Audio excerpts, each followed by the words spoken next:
So I am Beka Butts. I am an artist, an illustrator, a maker. I'm a Chicano artist, Chicana specifically artist. I, you know, studied illustration specifically because I wanted to be able to help people interpret what they want to see visually. And I it's hard to define myself. I'd like to think of myself as a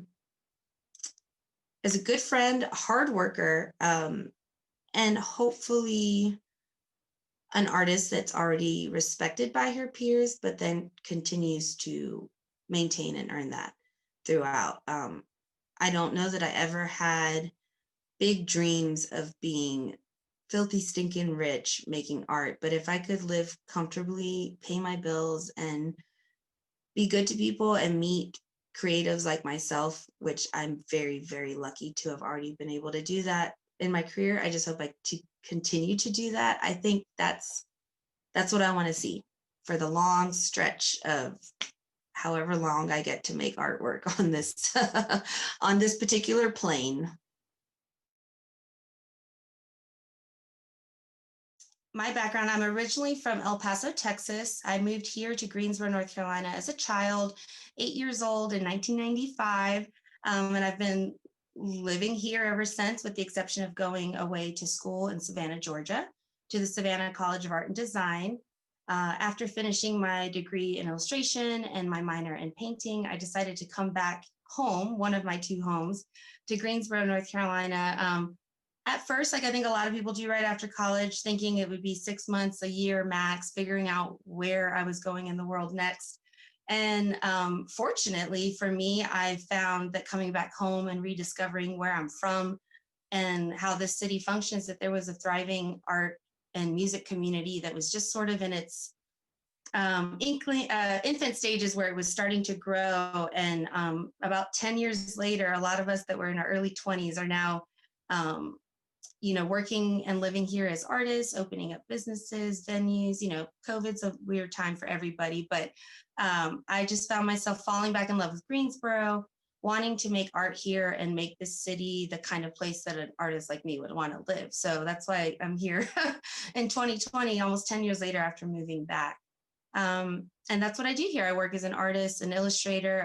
I like to say an illustrator and maker, because I do everything from wood burning to small illustrative works, label design. I also have been working quite large in mural design, doing some here locally and actually in other states as of very late.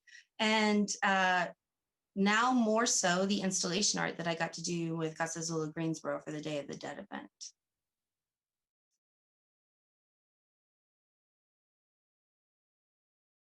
First off, right off the top of my head, Frida Kahlo, amazing visual artist who happens to be a Mexican female artist, has been one of my biggest influences since I discovered her, oddly enough, not until high school, by my art teacher, who basically put a giant, beautifully printed coffee table book of her work in front of me. And beyond maybe one or two images of a self-portrait, which she's most famous for, I hadn't seen any of her other work or known the scope of sort of the conceptual art, the surrealism that she was doing ahead of her time. And I think too, I'm really drawn to her because she was famously married to a very famous male artist, Diego Rivera, but I don't think she ever shied away from being her own person, arguably more talented than her husband, but always having her own voice. So I think just beyond the cultural similarities and just enjoying the aesthetic of her work, it was a lot more about who she was as well.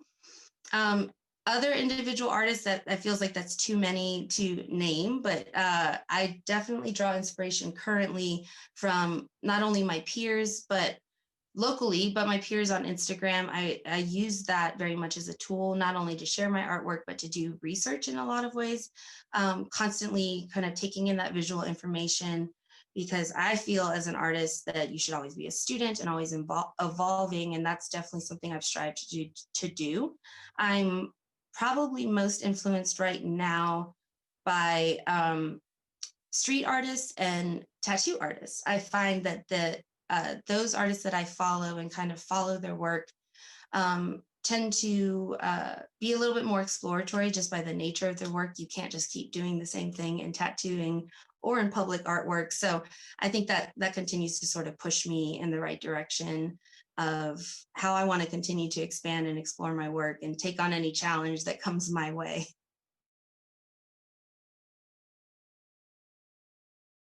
I happily discovered that my town, especially when I first moved back 2010, going into 2011, first thing was putting myself out there and just being a young 20 something, kind of trying to find a social network that also was a creative one. I'm very lucky. I have amazing friends from high school, and a handful of them were still here in the area. But beyond saying, wow, Becca, that's really cool what you're making, that looks really good, there was not a lot of back and forth between two creative minds.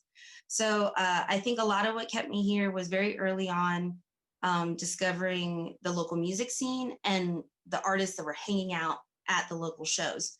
At the time, there wasn't a lot of cross pollination. It's still something am so passionate about, especially right now, where artists are still getting to do a lot of work by the nature of how we work. Being able to be outside and paint and wear a mask and be able to socially distance, or having the small gallery showing that we just had to modify it to be safe for everyone to enjoy it. Live music is just starting to come back. So in my ideal future, we get to see where our artists and our musicians really help each other flourish. And I think that initial kind of seedling is what got my wheels turning about instead of going somewhere that already fits the kind of lifestyle I want to live as an artist, making the city that I live in the kind of place that fosters that. I find that to be my most sort of driving force and why I still make work here in Greensboro. It doesn't mean that I don't travel out of the state or ever have plans to eventually maybe live in another community. But I definitely want to know that I'm leaving Greensboro in a way and the type of place that I could and should be able to come back and do more work here, whether it's public artworks, gallery showings, installation art, teaching or doing workshops or residencies. I want this community to continue to thrive in that way. Not saying I'm the center of it by any stretch, but I want to be able to lay groundwork that I know I can always come back here and do work and continue to create beautiful things for my city.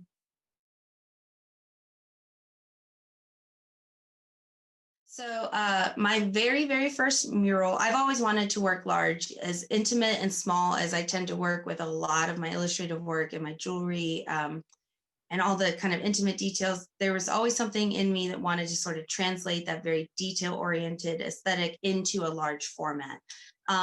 So it's a hard thing to get started. Like, where do you begin when you want to make a mural, whether it's in your city or beyond? And I think my very first one was offered to me by the Greensboro Mural Project. They had a very small budget for paint, and that was about it. But this was, oh gosh, maybe now, I'm going to guess about 8 years ago. And they reached out to me and asked if I would do one of their murals. We're very upfront with, the small budget that they had, but I had never been asked to do it and had been curious about it. And I felt confident in going for it. So I went ahead and said yes. And that one is actually still currently living at a place called Doodad Farms. It's a local venue and amazing space for musicians and festivals. They have done a few events very safely, socially distant outside since the pandemic, but obviously a place that took a huge hit. That was the site of my first install, and I did everything with house paint, bucket paint, a very little bit of spray paint, but I actually cut stencils to create the shapes that I wanted for a repeat pattern. And I can send you that image too if you at all need the image as a reference.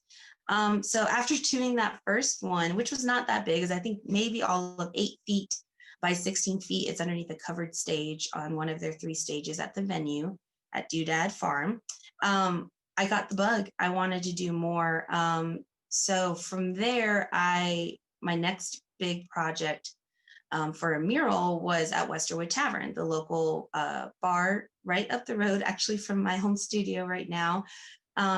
it was a place I liked to go. It was actually my karaoke spot. I would go on Tuesdays when they had karaoke there, and got to know the owner a little bit when he was working shifts there. And one day, just staring at that blank wall, I couldn't stand it anymore. And I mentioned to him that I wanted to have a meeting with him. I think I literally said, I would like to meet with you when I'm not drinking at your establishment and talk to you about a mural. And so that's where I learned too that you can also just reach directly out to a business owner and make things happen very quickly. Obviously, the city does commission murals, but those are kind of a little bit newer. I think a lot of the artwork that was already been done here in Greensboro is definitely handled by local business owners and artists working directly together. And then I took a long break from working really large. I think I went very intensely on the Westerwood mural, again, doing most of it with brush and house paint, a very tedious process and a very detailed mural. And I wasn't sure that I was ready to work the way I saw my peers in the public art world working, which was a lot quicker than I was. Very recently, I started working with Gina Franco, another amazing local artist, a friend of mine. We've been friends for many years, but we've been working collaboratively for only a couple. She's a self-taught artist and very quickly moved on to murals from canvas and literally learned on the walls. She's an amazing, lightning fast, very prolific artist. And I was very honored when she asked me to start helping her install some of her murals. We started working on that in right after June when many of the Greensboro artists came downtown to paint the boarded up buildings as a continued visual protest to show support of the peaceful protests that were happening here and sustained for almost a month here in Greensboro. So we painted a lot of large boards downtown. And again, it got me to have the bug again. And so when Gina reached out saying, I'm a little busier than I think I can handle, would you be able to help me? And, she hired me basically to help her do these things. And again, I took it as a huge honor because I knew she was asking me to do that because she could trust me to execute her vision. So being able to sort of mimic someone's design style, line work, all while using spray paint instead of bucket paint, it gave me a really unique opportunity to learn very quickly. So on our last trip that we just finished up, we first went to Indiana and we actually did individual walls for the first time in a long time. And that was really great because I felt confident in doing that and I'm ready for the next one. And little did I know she'd be inviting me to Belleville, Illinois to help her finish a very largest work she's ever done, wraparound mural in Belleville, Illinois. So another opportunity to learn. And now I'm just ready to book the next one for myself. So I first got involved with Casa Azul of Greensboro, which if you're not familiar with them, is an amazing local organization that fosters art and culture in the Latino community here in Greensboro. And it's not just the Mexican community, but truly the largest scope of our Latino community, which we do have an amazing and diverse Latino community here in Greensboro. They've been an organization for 10 years. I probably first learned about them the very first year that they did the Day of the Dead event. They do many events throughout the year, different concerts, food and culture events. They utilize the Cultural Arts Center and our parks downtown very well to do those events. But arguably their largest by far community event is the Day of the Dead celebration that occurs every year on November 1st and 2nd or the weekend around it. So the first year I attended it, having just heard about it, either seeing it in the paper or on Facebook maybe. I just heard about the event, and being a Mexican American woman myself, I was like, well, I have to go see what is going on with Day of the Dead. As soon as I walked into the space and saw the different ofrendas, all candlelit, music playing, people gathered, a mix of Spanish and English being spoken. I mean, I walked into a space that the first thing I said to myself was, why was I not involved in this? Why didn't I hear about it early enough to make an ofrenda? Who do I need to meet to get involved with this organization? So I think I just walked around that event and asked who organized this and started talking with some of the board members at the time, many of them who are still board members 10 years later. And by the next Day of the Dead, I was one of the participating artists. I have participated, I think, in everyone since, with the exception of 2 years where I was actually still in Texas when the event happened. And in every year except this year, what their event looks like is they use a gallery space. We've done it at the public library downtown. We've done it at the Center for Visual Artists in the Cultural Arts Center. And we've done it in just one of the small rooms at the back of the Cultural Arts Center before in years past. But what it looks like in every other year is that several artists or artist groups come together and they build their own individual ofrendas, which can be, you know, about like 4 feet by 8 feet and going about as high. I mean, I've seen them built up about 12 feet up, depending on how much ceiling space we have. And it would be about 10 to 15 different groups participating. We'd also incorporate live performances of folklorico dancing and other traditional dances, traditional music. They hired a amazing puppeteering group to do a procession around the building. It was a huge event every year. We hope we can come back to that next year. We hope that we all do what we need to do during COVID to be able to have things like this again, where hundreds of people gathered together to celebrate a community event. But because I had done a lot of work with them, including doing some of their poster design over the years, they've always known me to be an artist that they can call upon when they need a trained, for lack of better words, artist. Many of the board members are amazing creative women, but only a handful are visual artists. And I think I'm the only visual artist that's more of an illustrator and a painter. They reached out to me to see if it was at all something I could handle. We decided to go for it about 2 months before the event. Usually this is planned pretty much right after Day of the Dead. We start planning the next year.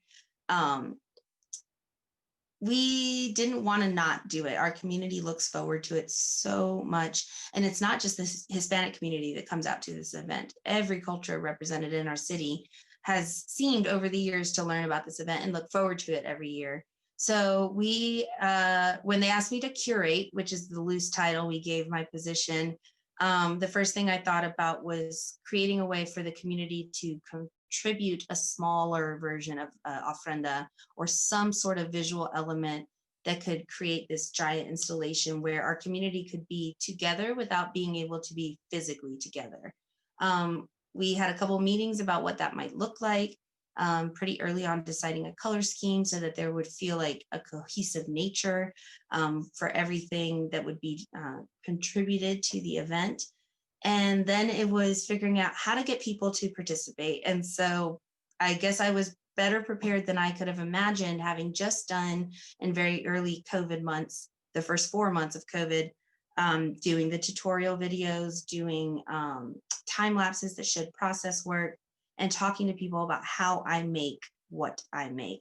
So that gave me a very unique skill set and able to create a bunch of video content that show people that it's not that hard to do these things. Think of it like a fun craft day and kind of not be intimidated by the process. And I think because we were able to do that, we had over 30 contributions from members all over the community, and some that didn't even make a personal ofrenda made paper flowers. They donated candles, they donated fabric. I mean, it just really was a beautiful showing of our community coming together. So I hope this means I'll be doing more stuff like this with Casa Azul, but I will always be a participating artist whenever they do a Day of the Dead event. It's one of my favorite shows of the year, and it truly is quite different from the way I work normally. And so it gives me an opportunity to really explore another medium that's maybe a little bit more akin to sculptural or installation art than the traditional 2D mediums that I usually work in.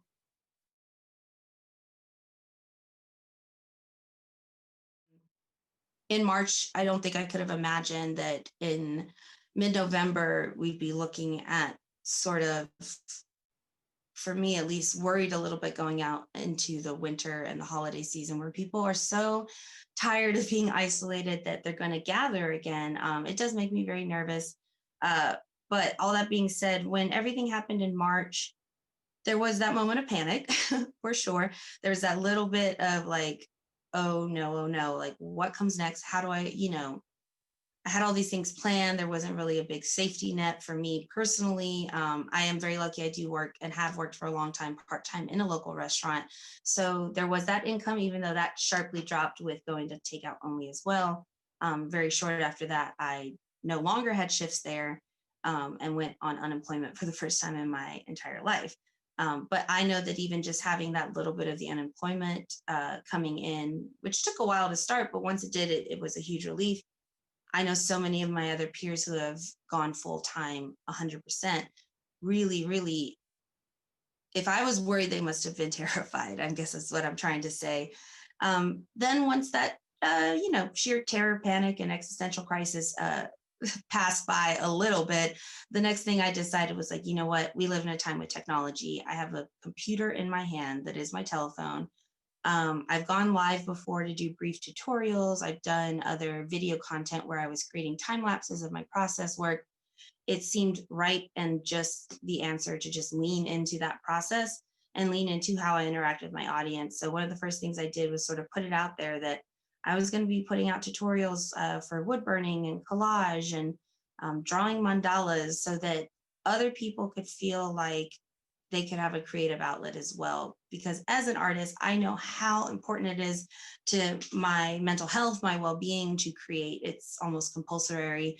So I felt like sort of collectively, maybe we were all needing that outlet.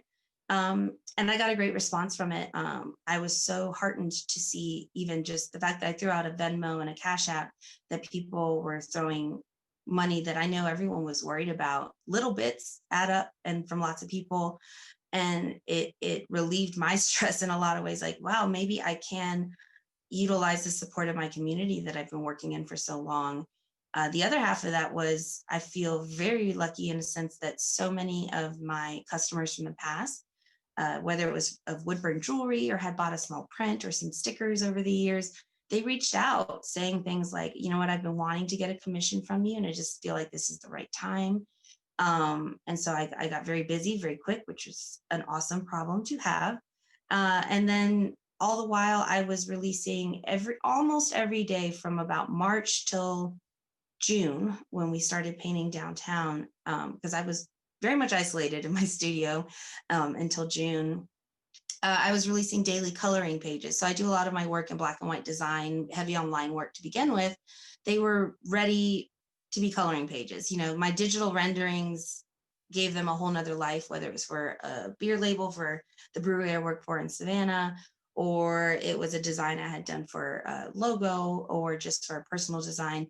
I was getting to release these daily. And so I would release a high resolution file and basically tell people this is free for you to download and print at your leisure and either color it digitally or color it at home with color pencil, marker, whatever you like, and just feel creative. And again, I got such an awesome response from that, even if it wasn't monetarily, just people reaching out saying, thank you. Like I didn't know I needed this, but I'm so grateful to do it. And they would share their coloring pages back with me when they were completed. And it was a really great interactive process. So as scary as it was, I think it really pushed me to really think about what the future might look like, how I interact online, and how to continue to grow my social media audience. I've always known it's an important element, but in these times, it became the bread and butter. Like if you weren't online and interacting with people like that, you weren't interacting. So a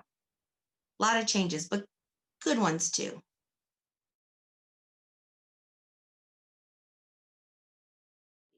I'm probably the hardest on myself. I think a lot of creatives are. I think a lot of visual artists are. Um, what people don't see is the stuff we hate and the stuff we don't share. There's lots of work that gets put away and not really looked at or rediscovered much later. And you realize, oh, I was just way too hard on myself. That's actually a decent idea. That kind of process. I definitely am, as I get older, trying to be better about being kinder to myself when it comes to my own self-critique. The other side that I think I struggle the most with is not giving myself a break. Like I can work myself to the bone, like I just did with I literally finished the install for the Casa Azul Day of the Dead event. I did 3 gallery days. I did a portrait with you. I did another interview for something else. And then I worked 2 full days at my part-time job all day straight through. And then I hit the road to go paint 2 murals in the Midwest because I can't stop. And I think I'm kind of, because of that, chasing the um, or chasing away the aftermath of a big project, which is what's next. If I have something lined up, I can just keep going and going and going. But people who work 9 to 5, they take the weekends off. Even parents find time to hopefully, I don't know, I'm not a parent, but hopefully find time to carve out some breaks for themselves or go on vacation. I go on vacation and make it work.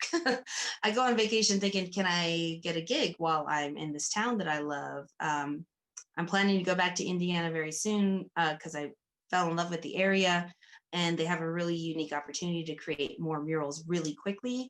But I'm going back to work again. So I think hopefully, again, as I get a little older and more comfortable, I guess, too, financially, I think that's part of it. Always saying yes, because you got to keep hustling, for lack of better words.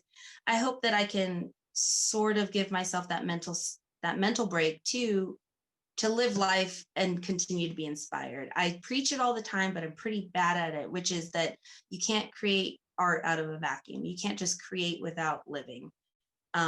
My creative friends, my friends who are chefs, amazing mixologists or musicians or DJs, those other creative brains that are totally different disciplines, getting to spend time with them, whether now it is just online or other ways that we connect, I need to always kind of remember to save time for that too. And I think I'm getting better at that balance. And just like any creative, I get blue sometimes too. And then wish I could create better out of the depressive side of things. I think there's that romanticizing that we do where artists that are brooding and really have this sort of darkness, they create amazing art. I find that I don't create amazing art from my blue times when I'm feeling down on myself. That's more of a signal to just maybe watch a movie, maybe read a little bit of a book, or cook or play my ukulele, which I'm not great at, but it's a different discipline that isn't my work. That's what I have to do to kind of come back through and be on the positive side of things and create the things that I like to create. So I hope that answered your question.